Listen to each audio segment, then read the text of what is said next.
வணக்கம் வணக்கம். மீண்டும் ஒரு முறை வண்டர்ஃபுல் வைத்திலிங்கம் நிகழ்ச்சியிலே உங்களை சந்திப்பதையிட்டு பெருமகிழ்ச்சி அடைகிறோம்.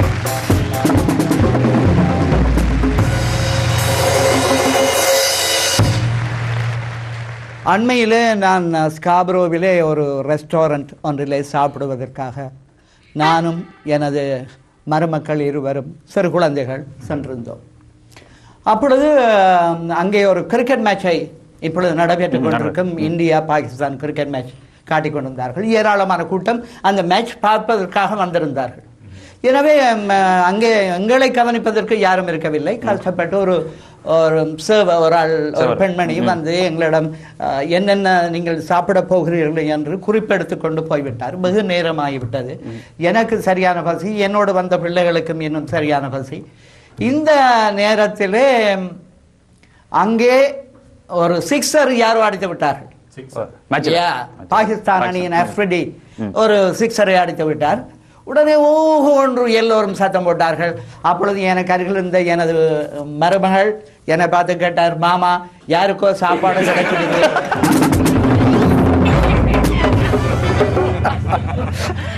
இந்த சாப்பாடுன்ற உடனே என்னுடைய மனைவியின் சமையலை பற்றி உங்களுக்கு சொல்ல வேணும். என்னுடைய மனைவியினுடைய சமையலை பற்றி நான் கணக்க சொல்ல தேவையில்லை. கொஞ்சமா சொல்லுங்க. கொஞ்சமா சொல்றேன், 2 வசனத்தில் சொல்லலாம்.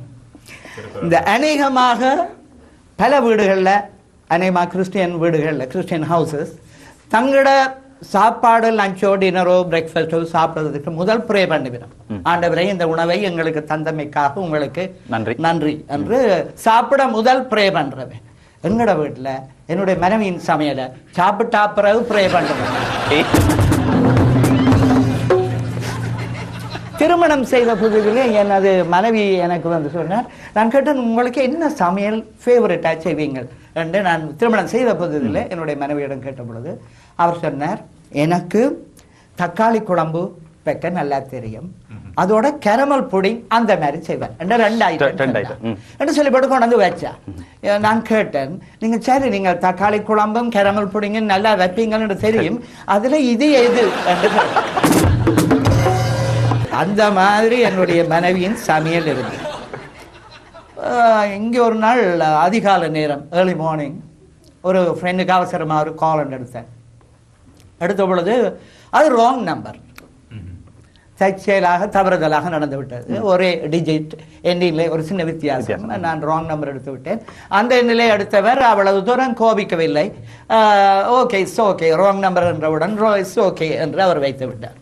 பிறகு கொஞ்ச நேரம் தேடி எடுத்து விட்டு திரும்பியும் அடித்தேன். அதே நம்பர் தான், தவறுதலாக திரும்பியும் அதே ராங் நம்பரை எடுத்து விட்டேன். எடுத்தவுடன் எனக்கு புரிந்து விட்டது. மீண்டும் அதே அவருக்கு அந்த குரல் கேட்டவுடன் நான் உடனே சொன்னேன், எக்ஸ்கியூஸ் மீ, நான் மீண்டும் ஒரு பிள்ளை விட்டுட்டேன், திரும்ப ராங் நம்பர் உங்களுக்கு தான் இந்த ஏர்லி மார்னிங் எடுத்து உங்களுக்கு கேரேஜில் தந்திருக்கிறேன். உடனே அவர் சொன்னார், பரவாயில்லை, நீங்க முதல் அடிச்ச உடனே நான் நல்ல நித்திரையான் எழும்பி வேலைக்கு போறதுக்கு ரெடி. இப்ப 2ஆம் தரம் அடிச்ச உடனே காருக்கு போறதுக்கு கீயை தேடிக்கணும் நான் ரெடி. நீங்கள் ஒவ்வொரு நாளும் முடியுமெண்டா காலம். வேலை செய்யும் மனைவிமாரை விட்டு கணவன்மாருக்கு ஒரு பயம் இருக்கு. இப்படி ஒரு தலைப்பு செய்தி பேப்பர்ல வந்தது ஸ்காப்ரோவில், ஒரு பத்திரிகையில. வேலை செய்யும் மனைவிமாரை இட்டு கணவன்மாருக்கு ஒரு மிகுந்த பயம். உடனே நானும் கவனமா எடுத்து வாச்சன். என்ன குறிப்பிட்டால் அதுல சொல்லி இருக்கு, அவ எப்பவாவது இந்த வேலையை விட்டா மோர்கேஜ் கட்டுறதுக்கு என்ன செய்யறது பயம். வேலை செய்யும் மனைவிமார் வேலையை விட்டால் என்ன செய்யறேன்ற பயன்தான் இங்கே இருக்கு. இந்த மோர்கேஜ் என்ற உடனே ஒரு கதை உங்களுக்கு சொல்ற வேணும். நீங்கள் வாழ்க்கையில மிகவும் சரிப்படைந்து பொறுப்படைந்து ஏன் நாங்கள் இப்படி வாழுவான் என்ற அளவுக்கு மிகவும் உங்களை பற்றி ஒரு தரம் அக்கறை எடுக்கிற இல்லை. இங்கே ஸ்காப்ரோவில் இருக்கிற உங்களோட சொந்தக்காரர் கூட உங்களை ஏன்னு கேட்கிறேன் கவலைப்பட்டீங்கன்னா நீங்க ஒரே ஒரு வேலை செய்யுங்க, உங்களை பற்றி கவலைப்படுறது தெரிய வரும். நீங்கள் எப்பவாவது ஒருக்கா மோர்கேஜ் கட்டுறதுல ஒழுங்கில்லாமல் ஒருக்கா கட்டாமல் விட்ட பாருங்க, எத்தனை பேர் கவலைப்படும். நீங்கள் யாருக்காவது ஒரு $20 கொடுத்து அதுக்கு பிறகு அந்த ஆளை காணாமல் போயிட்டார், வாழ்க்கையிலேயே காணாமல் போயிட்டார், கவலைப்படாதீங்க. ஏனென்றால் அவர் அந்த $20 தான் பெறுமதியானவர். அதுக்கு பிறகும் அவரை நீங்கள் வச்சிருந்தா இன்னும் கூட கொடுக்க. எனவே நீங்க கவலைப்பட வேண்டாம். இன்றைய வண்டர்ஃபுல் வைட்டிலிங்கன் நிகழ்ச்சியிலே ஒரு வழக்கமான சிறப்பு அதிதிகளை விட மேலதிகமாக ஒரு மிக சிறப்பான விசேஷமான ஒரு அதிதி அவர்கள் இந்த நிகழ்ச்சியில கலந்து கொள்ள இருக்கிறார். அவர் யார் என்று உங்களுக்கு தெரியும் என்று நினைக்கிறேன். சொன்னாதான் தெரியும். சொன்னாதான் தெரியுமா? இந்த இலங்கையில் மாத்திரமல்ல, உலகளாவிய ரீதியிலே தமிழ் பேசும் நல்லுலகெங்கும் மிகவும் பிரசித்தி பெற்ற குரலுக்குரியவர்.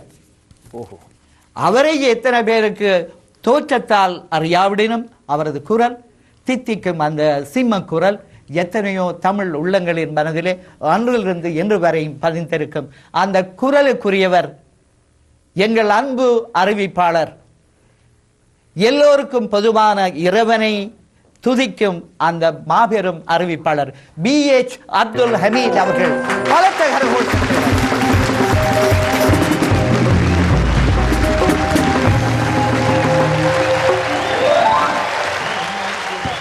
வணக்கம் BH அப்துல். வணக்கம் வைத்திலிங்கம் அவர்களே. வணக்கம். வணக்கம். நீங்கள் எங்களது நிகழ்ச்சியிலே கலந்து கொள்வது ஒரு வித்தியாசமான ஒரு நிகழ்வை தொடக்கி வைத்திருக்கிறது. காரணம் என்னவென்றால், வழக்கமாக இங்கு நம் நாட்டிலும் கனடாவிலும் தொழில் பார்த்து கொண்டிருக்கும் பலவிதமான தொழில் பார்க்கும் நபர்கள் தான் எங்கள் நிகழ்ச்சியில கலந்து கொண்டிருக்கிறார்கள்.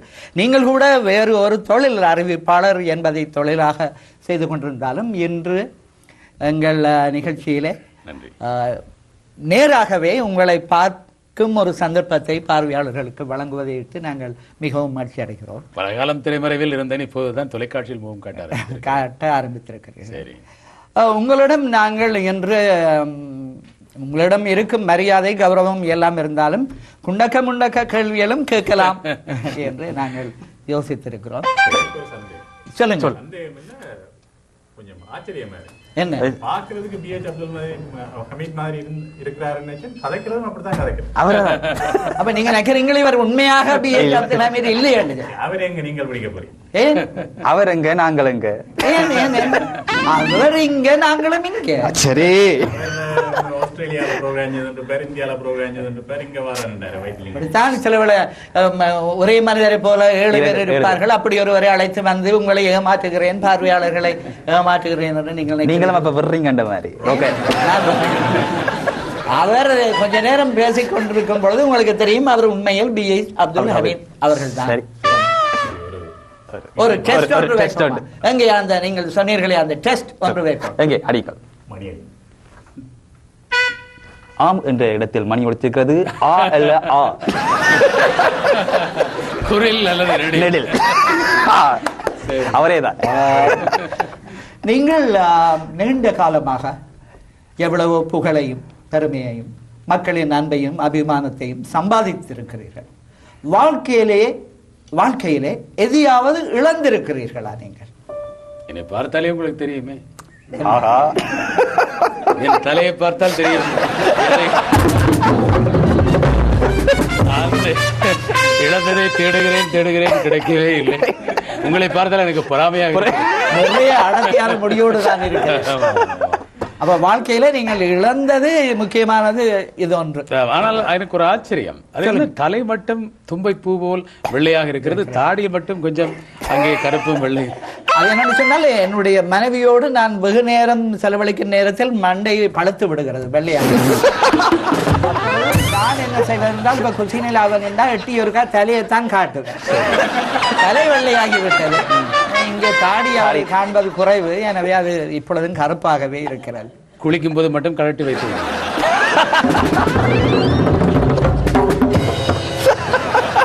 சில ரகசியங்களை வெளியில் சொல்லக்கூடாது. அது சரி, நீங்கள் இப்படி என்னை மடக்கியது போல நீங்கள் ஏராளம் பேரை பேட்டி கண்டிருக்கிறீர்கள். கடந்த 2 தசாப்த காலமாக ஏராளம் பேரை நீங்கள் பேட்டி கண்டிருக்கிறீர்கள். 3 தசாப்த காலமாக 30 ஆண்டுகள் காலமாக நீங்கள் பிறந்திருக்கவும் செலவழி மாட்டீர்கள்.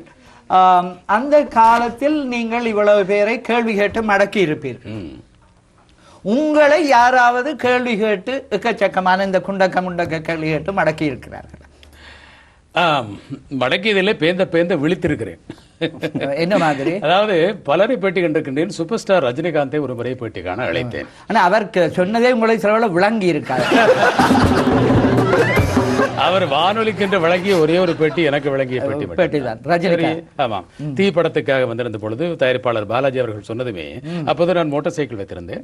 என்னுடைய மோட்டார் சைக்கிள் பின்னால் அமர்ந்து கொண்டு மிக சாதாரணமாக, அவர் இப்போதும் அப்படித்தான். நீங்க பேட்டியே மோட்டார் சைக்கிள் எடுத்தீங்க? அப்போதெல்லாம் இது போன்ற நவீன வசதிகள் இருந்திருந்தால் செய்திருக்கலாம். ஒளிப்பதிவு கலையத்துக்கு வந்து விட்டார், வந்து இப்படி அமர்ந்து விட்டார். அங்கே ஒளிப்பதிவு நாடா ஓடிக்கொண்டிருக்கிறது. நிறைய பேர் வந்து மடுத்த பக்கத்திலே ஒளிப்பதிவாளர் பகுதியில் இருந்து பார்த்துக் கொண்டிருக்கின்றார். ரஜினிகாந்தை நான் மிகுந்த ஆலோசனையோடு ஒரு கேள்வியை கேட்கிறேன் என்று வைத்துக் கொள்ளுங்களேன். உடனடியாக பதில் வராது. அப்படி பார்ப்பார். இங்கே ஒளிப்பதிவு நாடா ஓடிக்கொண்டே இருக்கிறது. அப்படி எல்லாம் செய்வார். எல்லாம் செய்துவிட்டு ஆமா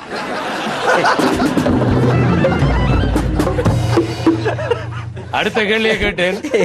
மீண்டும் இப்படி எல்லாம் யோசித்து இல்லை. எனக்கு ஒரு சந்தேகம் என்ன, இந்த ஆமாம் இல்ல சொல்றதுக்கு ஏன் இவ்வளவு நேரம் எடுப்பார்? இல்ல, அப்போது நான் ஒரு புதிய பாடத்தை படித்துக் கொண்டேன். நான் கேட்ட கேள்வியை கேட்ட விதத்திலே அப்படியும் பதில் சொல்லலாம். அதாவது என்னுடைய கேள்வியிலேயே பதில் இருக்கிறது. ஒருவரை பதில் சொல்ல தூண்டும் வகையில் எப்படி கேள்வி கேட்பது என்பதை அதற்கு பிறகுதான் கற்றுக்கொண்டேன். உண்மை அநேகமாக பேட்டி காண்பவர்கள் பலர் செய்கின்ற தவறு அதுதான். தங்களுக்கு தெரிந்த விடயங்களை வந்த நபர் ஒரு பிரபலமான நபராக இருந்தால் தனக்கு தெரிந்த விஷயங்களை எல்லாவற்றையும் சொல்லி முடிவிலே ஆம் அல்லது இல்லை என்று மட்டும் சொல்லும் அளவிற்கு கொண்டு வந்து விடுவார்கள்.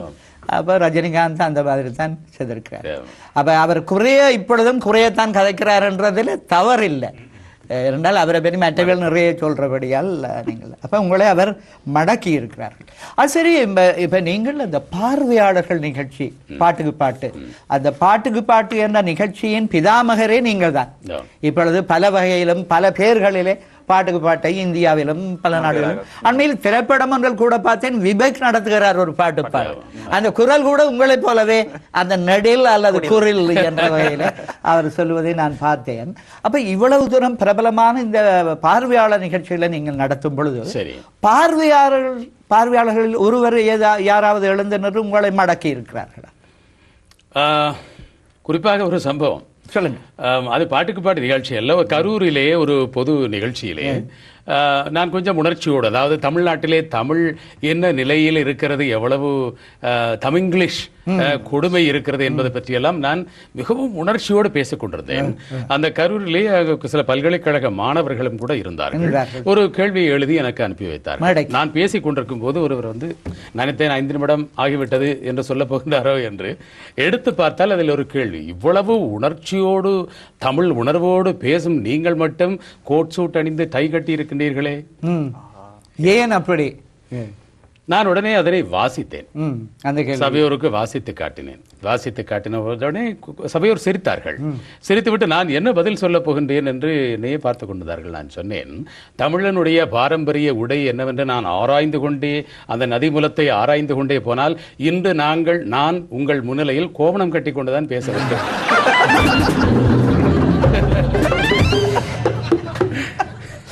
உண்மையில் எங்கள் கிராமங்களிலே நாங்கள் அப்படி கோலத்திலே எங்கள் முதியவர்களை பார்த்திருக்கிறோம். எனவே நீங்கள் சொன்னது சரி. உண்மையில் அதுதான் எங்கள் ஆதி கால ஆரம்பம், அதுவாகத்தான் இருந்திருக்கு. அது கூட இல்லாமல் இருந்திருக்கு. அது சற்று முன்பு, அது சற்று முன்பு அப்படி இருந்திருக்கலாம். எனவே உங்களை பார்வையாளர் ஒருவர் இப்படி ஒரு எக்கச்சக்கமான குண்டக்க முண்டக்க கேள்வி ஒன்று கேட்டு மடக்கி இருக்கிறார். நீங்கள் இந்த பாட்டுக்கு பாட்டு நிகழ்ச்சி நாங்கள் பார்த்திருக்கிறோம். எக்கச்சக்கமாக பாடிக்கொண்டே போவார்கள். எங்கோ ஒரு இடத்துல ஒரு சின்ன தவறு விட்டாலும் உடனே நிறுத்துங்கள், நீங்கள் இந்த இடத்திலே தவறு விட்டு விட்டீர்கள், அது அன்பல்ல, அது பண்பு என்று சொல்லி காட்டுவீர்கள், ஒரு பண்பாக சொல்லி காட்டுவீர்கள். ஆனால் அது எப்படி உங்களுக்கு அந்த ஞாபக சக்தி வந்தது? இதற்கு நான் 2 விதமாக பதில் சொல்லலாம். எல்லாரும் சொல்வார்கள், எப்படி அந்த பிழையை கண்டுபிடிக்கிறீர்கள் என்று. நான் சொல்வேன், ஒரு மனிதனால் செய்யக்கூடிய மிக இலகுவான காரியம் மற்றவன் செய்யும் பிழையை கண்டுபிடிக்கிறது. இதுல இருந்து ஒண்ணு போலாங்க. எப்போவாவது நீங்களே பாட நேர்ந்தால் நீங்கள் அப்பொழுது தெரியும் என்னுடைய ஞாபக சக்தியின் திறன் என்ன? திறன் என்று. அதாவது ஒருமுறை இப்படித்தான் என்னுடைய ஞாபக சக்தி இப்படி எல்லோரும் பாராட்டுகின்றார்கள் வைத்துக் கொள்வோம். பிரபல கலைஞர்கள் கமலஹாசன் பாராட்டுவார், எஸ்பிபி மேடையில் பாராட்டி இருக்கின்றார். ஒருமுறை எஸ்பிபி அவர்கள் இலங்கை வந்திருந்த பொழுது அங்கும் இது போன்ற ஒரு தொலைக்காட்சி நிகழ்ச்சியில் அவரை பேட்டி காண என்னை அழைத்திருந்தார்கள். சரி, நானும் புறப்பட்டு போனேன். அவர் இன்னொரு பக்கமாக நமது நண்பர் ராமதாஸ், மரிக்கார் ராமதாஸோடு வந்து கொண்டிருக்கிறார். நல்ல மழை கொட்டோண்டு கொட்டுகிறது. அதாவது பாதையே தெரியவில்லை.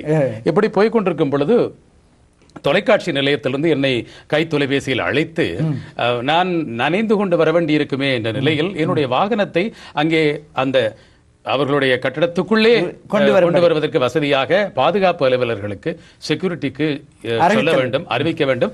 உங்கள் வாகனத்தின், உங்கள் காரின் இலக்கத்தை சொல்லுங்கள் என்று சொன்னார்கள். யோசிக்கிறேன். இவ்வளவு 10 ஆண்டு காலமாக என்னிடம் இருக்கும் வாகனம், என்னுடைய காரின் இலக்கம் எனக்கு நினைவில் இல்லை. நீங்க அப்ளிகேஷன் ஃபில் பண்ணக்க அவனுடைய பேரே எழுத கஷ்டப்படுறீங்க இருக்கேன். பிறகு கேளுங்களேன், நான் கதவை திறந்து கொண்டு கொட்டும் மழையில் நனைந்து கொண்டு பார்த்து கொண்டிருக்கும் போது எஸ்பிபி அவர்களை சுமந்த வாகனம் பக்கத்தில் வந்து நிற்கிறது. அவர் கண்ணாடி இறக்கி விட்டு, அமீது என்ன பண்றீங்க? நான் சொன்னேன், இல்லை, என்னுடைய காரின் இலக்கம் மறந்து விட்டது. அதனை பார்த்து அவர் அங்கு சிரிக்க ஆரம்பித்தவர் தொலைக்காட்சி பேட்டியிலும் நினைத்து சிரிக்க ஆரம்பித்தார். அப்படிதான். அதாவது எங்களுடைய மூளையின் ஒரு பகுதி பிரகாசமாக இருக்கும், இன்னொரு பக்கம் இருண்டு போய் அணைந்து போய் இருக்கும். அது எப்பவும் மட்டுமே இல்லை, சில நேரங்கள். இப்ப ஆக்களுக்கு முன்னால நாங்கள் நல்ல பிரகாசமா கதைப்போம், மூத்த போனோடனே அப்படி இல்லை, லைட் ஆஃப் பண்ண மாதிரி. குறிப்பாக உங்கள் அனுபவம் மனைவியை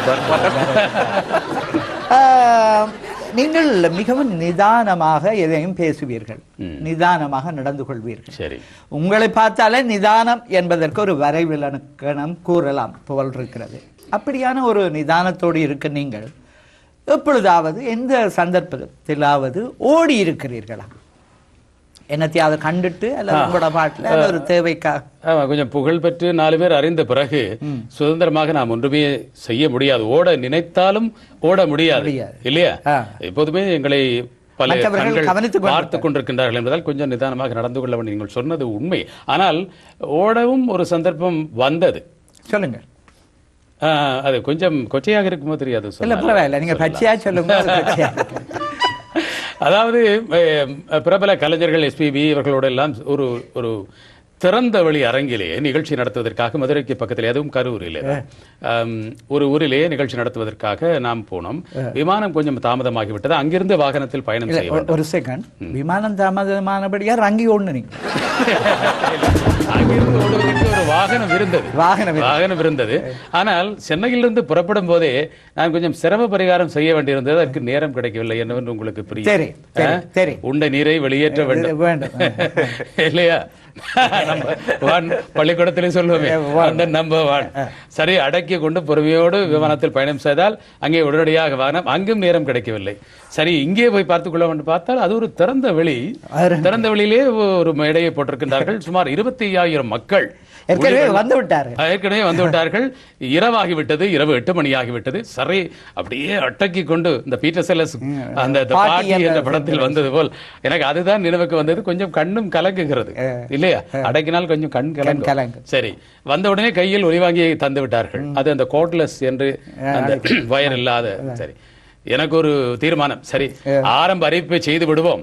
எஸ்பிபி அவர்கள் பாடும்போது அந்த 5 நிமிடத்துக்குள் எங்கேயாவது இதனை ஓடி என்ன பாடு பண்ணவர்? அந்த மூச்சு விடாமல் பாடுவார். அந்த பாட்டு அந்த மூச்சு விடாமல் பாடுற கடையில மூச்சு விடாமல் இருந்த நீங்க போயிருப்பீங்க. சரி, என்னட்டு அந்த மேடைக்கு பிறகு ஒரு காடு பின்னால் ஒரு காடு, நல்ல வசதி. நானும் மனதிலே ஒரு பெரிய திட்டம் எல்லாம் போட்டுக்கொண்டு ஒலிவாங்கியில் ஆரம்பிய செய்துவிட்டு எஸ்பிபி அழைத்தேன். அவர் சங்கரா என்று சங்கராபரணம் பாடலை பாட ஆரம்பித்தார். நான் அந்த பின்னால் அந்த மேடையிலே பின்னாலும் ஒரு படி இருக்கும் அல்லவா? அந்த படியால் இறங்கி வந்தால் ஒரு 100 பேர் கையெழுத்து வேட்டைக்காக ஆட்டோகிராஃபை வைத்துக் கொண்டு இருக்கிறார்கள். நீங்கள் காட்டுக்கு போயிருந்தாலும் நான் ஒரு கும்பிடு போட்டேன், எனக்கு 2 நிமிடம் தாருங்கள். இல்லை, அவர் பல ஆண்டுகளாக தேக்கி வைத்த அபிமானத்தோடு காத்திருக்கின்றார்கள். உங்களை விட்டால் பிடிக்க முடியாது. ஒரு சின்ன கையெழுத்து 100 பேருக்கு கையெழுத்து போட்டால் என்னவாகும்? அவ்வளவுதான். நான் அங்கே அந்த சின்ன வயதிலே 2 வயதிலே அறியா பருவத்திலே படுக்கையிலும் ஒன்று காட்டிவிட்டு ஆசிரியர் விடாவிட்டால் என்ன நடக்குமோ அது நடந்திருக்கு. மிக கஷ்டப்பட்டு அப்போது பிடித்தேன் ஒரு ஓட்டம்.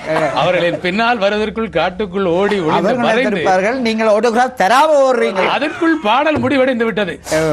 நல்ல வேளை கையிலே கார்ட்லெஸ் மைக் என்பதால் அங்கிருந்து அறிவிப்பு. நல்ல வேளை மத்த சத்தம் கேட்கவில்லை. அது கூட ஒரு பாடல் இசை, பின்னணி இசை மாதிரி அமைந்திருக்கும். நதியோட்டம் போல நதியின் மீது என்ற ஒரு பாடலாக இருந்தால் பொருத்தமாக இருந்திருக்கும். நீங்கள் நாட்டில் தான் பிரபலமான அறிவிப்பாளராக இருந்திருக்கீர்கள், காட்டில் கூட இவ்வளவு தூரம் நீங்கள் சிறப்பான அனுபவங்களை நீங்கள் அங்கே பெற்றிருக்கிறீர்கள். இந்த பாட்டில உங்களை மடக்கி இருக்கணும், கேள்வி கேட்டு மடக்கி இருக்கணும். எதிர்கேள்வி யாராவது கேட்பினமா? இந்த இப்படியான நிகழ்ச்சிகள்ல பப்ளிக் ஷோ செய்யறதுல ஒரு சிரமம் இருக்குது. ஒரு எதிர்கேள்வி இல்லை. உங்களுக்கு தெரியும், எங்கள் நண்பர் ராம்தாஸ் போன்றவர்கள் எவ்வளவு நகைச்சுவை உணர்வு மிக்கவர்கள். அவருடைய தயாரிப்பிலே சில நிகழ்ச்சிகளை நாங்கள் எல்லோரும் சேர்ந்து நடத்தி இருக்கின்றோம்.